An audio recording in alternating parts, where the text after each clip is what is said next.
பாடசாலையுடைய மாணவி ஹயா அவர்களிலோ உங்களோடு இந்த வேளையிலே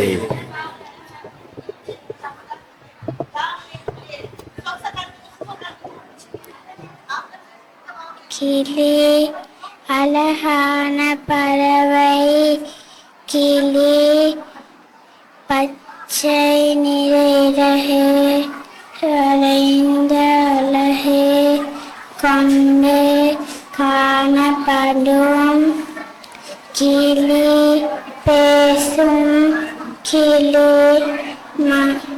கிளி கிளி பழங்களில்